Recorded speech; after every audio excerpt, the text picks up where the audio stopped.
पराक्रम दिवस के रूप में क्यों मनाई जाती है नेताजी सुभाष चंद्र बोस की जयंती। आइए इसके बारे में हम कुछ रोचक तथ्य के बारे में जानकारी प्राप्त कर लेते हैं।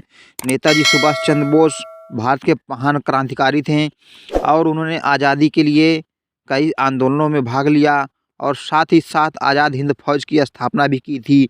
नेताजी सुभाष चंद्र बोस द्वारा देश की आज़ादी के लिए किए गए अभूतपूर्व योगदान के लिए और उनको नमन करने के लिए प्रतिवर्ष 23 जनवरी को पराक्रम दिवस के रूप में सेलिब्रेट किया जाता है।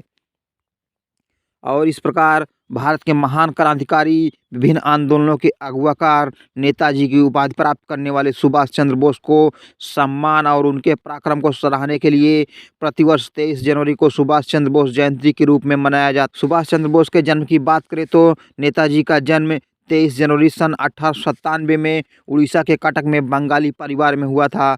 नेताजी ने भारत की आज़ादी में महत्वपूर्ण भूमिका को निभाया और युवाओं में आज़ादी के लिए लड़ने का जज्बा पैदा किया। नेताजी ने आज़ादी के लिए जय हिंद, तुम मुझे खून दो मैं तुम्हें आज़ादी दूंगा, दिल्ली चलो जैसे नारे दिए, जिन्होंने युवाओं में आज़ादी के लिए प्रेरणा का काम किया। आज़ादी के लिए उनके द्वारा किए गए संघर्ष को नमन करने के लिए उनकी जयंती को प्रतिवर्ष मनाया जाता है। पहले इस दिन को सुभाष चंद्र बोस जयंती के नाम से सेलिब्रेट किया जाता था, लेकिन वर्ष 2021 में प्रधानमंत्री नरेंद्र मोदी ने इस दिन को नेताजी के योगदान को देखते हुए उनको पराक्रम दिवस के रूप में उनके जयंती को मनाने की घोषणा की। इसके बाद से प्रतिवर्ष नेताजी की जयंती को पराक्रम दिवस के रूप में मनाया जा रहा है और इस वर्ष नेताजी की 127वीं जयंती सेलिब्रेट की जा रही है। नेताजी के पिता का नाम जानकीनाथ बोस और उनकी माता का नाम प्रभावती देवी था और नेताजी ने आज़ाद हिंद फौज की स्थापना की थी। नेताजी की मृत्यु की बात करें तो नेताजी की मृत्यु 18 अगस्त सन 1945 को विमान हादसे में मानी जाती है, लेकिन इसका कोई पुख्ता सबूत नहीं मौजूद अभी तक मिला है। नेताजी ने सन 1920 में इंग्लैंड में सिविल सर्विस पास की थी, जिसमें उन्होंने चौथी रैंक हासिल की थी। देश की आज़ादी के लिए उन्होंने इस पद का त्याग कर दिया और आंदोलन में कूद पड़े और उन्होंने भारत को स्वतंत्रता दिलाने में अपना महत्वपूर्ण भूमिका निभाई। और सुभाष चंद्र बोस को लोग प्यार से नेताजी भी कहते थे। भारत को स्वतंत्र कराने में इनके योगदान को भी कभी भूला नहीं जा सकता है। अंग्रेजों से भारत को मुक्त कराने के लिए इन्होंने अलग तरीके से लड़ाई लड़ी, आज़ाद हिंद फौज का गठन किया। इस लड़ाई का एक हथियार था तुम मुझे खून दो मैं तुम्हें आज़ादी दूंगा जैसे नारों से उन्होंने स्वतंत्रता संग्राम की लड़ाई युवाओं को जोड़ने का प्रयास किया। तो आइए उनके जयंती के अवसर पर जानेंगे उनके कुछ ऐसे ही क्रांतिकारी विचारों के बारे में। जैसे उन्होंने कहा था, एक व्यक्ति किसी विचार के लिए मर सकता है, लेकिन वह विचार उसकी मृत्यु के बाद हजारों लोगों के जीवन में अवतरित होगा। और उन्होंने कहा था, उच्च विचारों से कमजोरियां दूर होती हैं, हमें हमेशा उच्च विचार पैदा करते रहना चाहिए। और उन्होंने कहा था कि हमारा सफ़र कितना ही भयानक, कितना ही कष्टदायी और कितना ही बदतर हो, लेकिन हमें आगे बढ़ते रहना ही चाहिए। सफलता का दिन दूर हो सकता है, लेकिन उसका आना अनिवार्य ही है। सफलता की नींव हमेशा असफलता से ही होकर गुजरती है। ऐसे महान विचार थे नेताजी सुभाष चंद्र बोस के। और उन्होंने कहा था कि अगर आपको किसी के सामने कुछ समय के लिए झुकना पड़े तो वीरों की तरह झुकना। नेताजी सुभाष चंद्र बोस की स्वतंत्रता संग्राम में प्रवेश की बात करें तो उन्होंने कोलकाता के स्वतंत्रता सेनानी देशबंधु चित्तरंजन दास के कार्य से प्रेरित होकर सुभाष चंद्र बोस कोलकाता के स्वतंत्रता सेनानी देशबंधु चित्तरंजन दास के कार्य से प्रेरित होकर सुभाष चंद्र बोस सुभाष दास बाबू के साथ काम करना चाहते थे।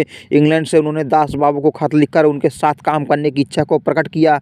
रविंद्रनाथ ठाकुर की सलाह के अनुसार भारत वापस आने पर वे सर्वप्रथम मुंबई गए और महात्मा गांधी से मिले। मुंबई में गांधी मणि भवन में निवास करते थे। वहां 20 जुलाई 1921 को गांधी और सुभाष के बीच पहली मुलाकात हुई। गांधी ने उन्हें कोलकाता जाकर दास बाबू के साथ काम करने की सलाह दी। इसके बाद सुभाष कोलकाता आकर दास बाबू से मिले। उन दिनों गांधी ने अंग्रेज सरकार के खिलाफ असहयोग आंदोलन चला रखा था। दास बाबू इस आंदोलन का बंगाल में नेतृत्व कर रहे थे। उनके साथ सुभाष इस आंदोलन में सहभागी हो गए।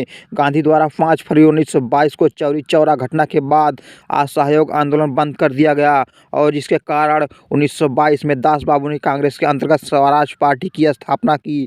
विधानसभा के अंदर से अंग्रेज सरकार का विरोध करने के लिए कोलकाता महापालिका का चुनाव स्वराज पार्टी ने लड़कर जीता और दास बाबू कोलकाता के महापौर बन गए। उन्होंने सुभाष को महापालिका का प्रमुख कार्यकारी अधिकारी बनाया। सुभाष ने अपने कार्यकाल में कोलकाता महापालिका का पूरा ढांचा और काम करने का तरीका ही बदल दिया और बहुत जल्द ही सुभाष देश के एक महत्वपूर्ण युवा नेता बन गए और उन्होंने 26 जनवरी 1931 को कोलकाता में राष्ट्रध्वज फहराकर सुभाष एक विशाल मोर्चे का नेतृत्व कर रहे थे। तभी पुलिस ने उन पर लाठीचार्ज चलाई और उन्हें घायल कर जेल भेज दिया। जब सुभाष जेल में थे तब गांधी जी ने अंग्रेज सरकार से समझौता किया और सब कैदियों को रिहा कर दिया, लेकिन अंग्रेज सरकार ने भगत सिंह जैसे क्रांतिकारियों को रिहा करने से साफ इनकार कर दिया। भगत सिंह की फांसी माफ़ कराने के लिए गांधी जी ने सरकार से तो बात की थी, परंतु नरमी के साथ ऐसा बताया जाता है कि सत्य कुछ और ही है। सुभाष चाहते थे कि इस विषय पर गांधी जी अंग्रेज सरकार के साथ किया गया समझौता तोड़ दें, लेकिन गांधी जी अपनी ओर से दिया गया वचन तोड़ने को राजी नहीं थे। अंग्रेज सरकार अपने स्थान पर अड़ी रही और भगत सिंह व उनके साथियों को फांसी दे दी। भगत सिंह को ना बचा पाने पर सुभाष गांधी और कांग्रेस के तरीकों से बहुत नाराज हो गए। इसके आगे वीडियो हम लेकर आएंगे अगली टॉपिक पर। तब तक अगर वीडियो पसंद आया हो तो वीडियो को लाइक और चैनल को सब्सक्राइब करें। मिलते हैं इसी साथ नेक्स्ट वीडियो में। तब तक दोस्तों, जय हिंद, वंदे मातरम।